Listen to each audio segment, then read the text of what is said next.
Paul, how would you, I suppose, sum up the problem which the Commission identified?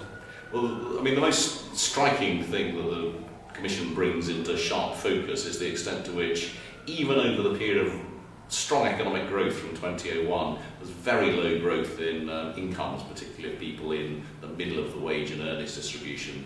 How that's gone down, real incomes have fallen over the last 2 or 3 years, and looking even 6 or 7 years forward, even assuming some decent growth, people are still going to be worse off in 2020 than they were in 2010, or possibly even at the beginning of the century. That's an astonishing thing, and something we really haven't seen at least since the 1940s, and probably for a long time before that.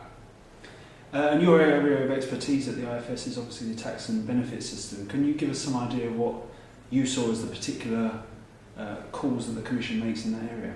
Well, the extraordinary thing about the tax and benefit system over the last 15 years or so is it really has become much more redistributive. The tax credit system has pumped something like £20 billion a year into the pockets of low income, of low earners and people on relatively low incomes.